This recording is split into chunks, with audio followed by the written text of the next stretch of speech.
बिस्मिल्लाहिर्रहमानिर्रहीम। नाज़रीन कराम, अस्सलाम वालेकुम रहमतुल्लाहि व बरकातुहू। आज हम आगाज़ कर रहे हैं इस्लामी तारीख़ की उस सुनहरी दास्तान से जिसने पूरी दुनिया को इल्म, अदल और इखलाक का पैगाम दिया।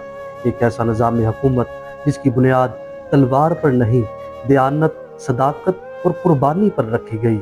और ये शुरुआत होती है उस शख्सियत से जो तारीख़ इस्लाम में अगर किसी एक शख्सियत को सच्चाई, वफादारी, फ़हम, बसीरत और ईमान की बुलंद तरीन चोटी पर फाइज कहा जाए तो वो सिर्फ़ और सिर्फ़ हज़रत सैयदना अबू बकर सदीक़ रज़ी अल्लाह ताला अन्हु की ज़ात ग्रामी है। नाज़रीन कराम, आप वो अजीम हस्ती हैं जिन्होंने इस्लाम के पहले खलीफा की हैसियत से उम्मत की क़यादत की और जिन्होंने नबी अकरम सल्लल्लाहु अलैहि वसल्लम के विसाल के बाद बिखरी हुई उम्मत को जोड़ने का अजीम कारनामा सरअंजाम दिया। हज़रत अबू बकर सदीक़ रज़ी अल्लाह ताला अन्हु का असल नाम अब्दुल्ला बिन उस्मान बिन आमिर था। आपकी कुनियत अबू बकर और लक़ब सदीक़ अकबर है जो रसूलुल्लाह सल्लल्लाहु अलैहि वसल्लम ने उन्हें अता फरमाया। आपकी पैदाइश मक्का मुकरमा में कबीला कुरैश की शाख बनु तैम में हुई। आपका ख़ानदान कुरैश के मुअज़्ज़ज़ व मोतबर क़बाइल में शुमार होता था। आपकी शख्सियत शुरू ही से नरम हो, सच्चे, दयानतदार, मुआमला फ़हम और मिलनसार इंसान की थी। तिजारत में सच्चाई और इखलाक की बदौलत मक्का के मोतबर ताजरों में शुमार होते थे। आपका दिल हर वक्त हक, सदाकत का मुतलाशी रहता था। नाज़रीन कराम, हज़रत अबू बकर सदीक़ रज़ी अल्लाह ताला अन्हु बचपन ही से नबी अकरम सल्लल्लाहु अलैहि वसल्लम के नहायत ही करीबी दोस्त थे।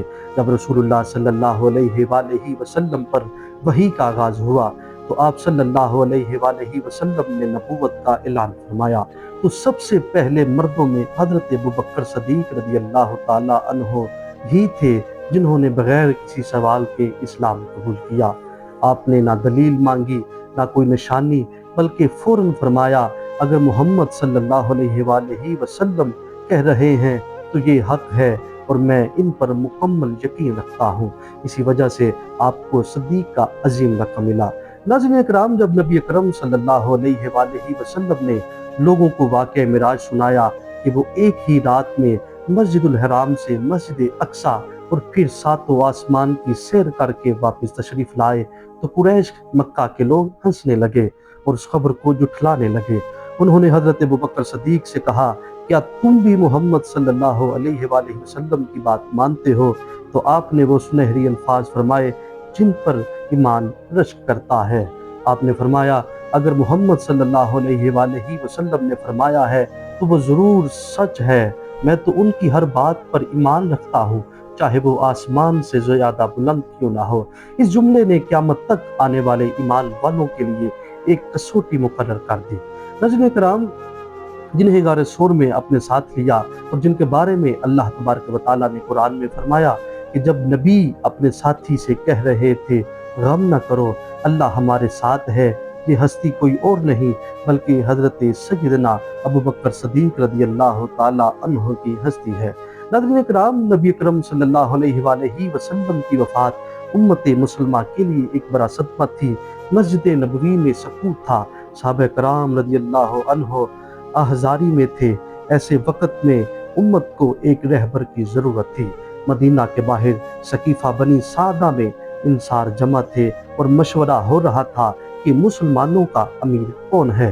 तो हज़रत उमर बिन ख़त्ताब रज़ी अल्लाह ताला अन्हु फ़ौरन वहाँ पर पहुँचे और आपने हाथ बढ़ा कर फरमाया, मैं अबू बकर सदीक़ की बैत करता हूँ। यूँ खिलाफत की जंजीर का पहला रोशन चिराग जला।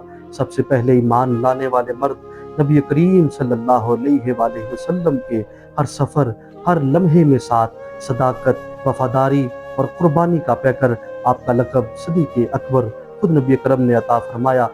नाज़रीन कराम, आपके दौर खिलाफत में उम्मत को कई बड़े चैलेंजेस का सामना था। नबी करीम सल्लल्लाहु अलैहि वसल्लम की वफ़ात के बाद कुछ कबाइल ने ज़कात देने से इनकार कर दिया, कुछ ने नबूवत के झूठे दावेदारों का साथ देना शुरू कर दिया। नाज़रीन कराम, हज़रत अबू बकर सदीक़ रज़ी अल्लाह ताला अन्हु ने फरमाया, अगर वो एक ऊँट की रस्सी भी रसूलुल्लाह सल्लल्लाहु अलैहि वसल्लम के दौर में देते थे और अब ना दें तो मैं उनसे जहाद करूँगा।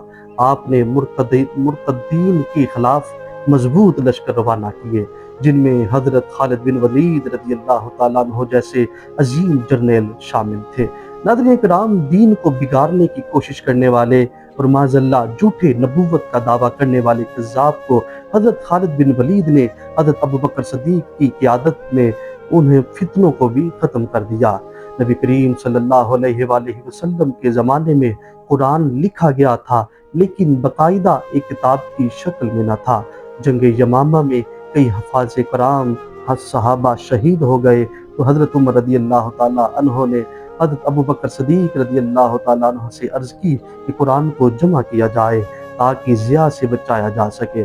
پہلے تو حضرت ابوبکر صدیق رضی اللہ تعالیٰ عنہ نے جھجک ظاہر کی کہ جو کام نبی اکرم صلی اللہ علیہ وسلم نے نہ کیا تو کیسے کیا جائے، لیکن امت کی بلائی کو دیکھ کر حضرت زید بن ثابت رضی اللہ تعالیٰ عنہ کی نگرانی میں قرآن کو تحریری شکل میں جمع کروایا۔ یہ قرآن بعد میں حضرت عمر رضی اللہ تعالیٰ عنہ پھر حضرت حفصہ رضی اللہ تعالیٰ عنہ کے پاس محفوظ رہا۔ ناظرین کرام، حضرت اسامہ بن زید رضی اللہ تعالیٰ عنہ کی قیادت میں شام کی طرف لشکر روانہ کیا۔ روم اور فارس کے خلاف اسلامی سرحدیں مضبوط ہوئیں، بیت المال کا قیام، ریاستی امور کی تنظیم، مشاورتی نظام کو فروغ دینا جیسے عظیم کام سر انجام دیے۔ آپ خود بیت المال سے بہت کم خرچ لیتے تھے، ایک کپڑا، ایک اونٹ اور ایک غلام لیا اور اپنی زندگی گزار دی۔ ایک بار فرمایا، میری زندگی کا حساب قیامت کے دن ہوگا اور میں چاہتا ہوں کہ میرا دامن پاک رہے۔ ناظرین کرام، حضرت ابوبکر صدیق رضی اللہ تعالیٰ عنہ نے صرف 2.5 سال کی خلافت کی۔ 22 جمادی الثانی سن 13 ہجری کو آپ کا وصال ہوا۔ آپ کی عمر مبارک 63 سال تھی، وہی عمر جس میں رسول اللہ صلی اللہ علیہ وآلہ وسلم کا وصال ہوا۔ آپ نے اپنی زندگی کے آخری ایام میں فرمایا، مجھے رسول اللہ صلی اللہ علیہ وآلہ وسلم کے پہلو میں دفن کرنا۔ لیکن ان چند سالوں میں امت کو اتنی مضبوط بنیاد فراہم کی کہ آج 1400 سال بعد بھی آپ کو یاد کیا جاتا ہے۔ وصال سے پہلے خود مشورے سے حضرت عمر رضی اللہ تعالیٰ عنہ کو خلیفہ مقرر کیا اور نبی کریم صلی اللہ علیہ وآلہ وسلم کے پہلو میں دفن ہونے کا اعزاز پایا۔ ناظرین کرام، حضرت ابوبکر صدیق رضی اللہ تعالیٰ عنہ کا دور ہمیں سکھاتا ہے سچائی کبھی کمزور نہیں پڑتی، قربانیوں سے دین زندہ رہتا ہے۔ قیادت کا اصل حقدار وہ ہوتا ہے جو امانت دار، رحم دل اور نڈر ہو۔ اگر آپ کو یہ ویڈیو پسند آئی ہو تو اسے ضرور دوسروں تک پہنچائیں تاکہ ہمیں بھی صدقہ جاریہ کا ثواب ملے۔ نور سفر چینل کو سبسکرائب کرنا نہ بھولیں تاکہ اگلی ویڈیوز جیسے حضرت عمر رضی اللہ تعالیٰ عنہ کا عدل اور اسلامی تاریخ کی عظیم واقعات آپ تک پہنچتے رہیں۔ جزاکم اللہ خیرہ۔ السلام علیکم ورحمۃ اللہ وبرکاتہ۔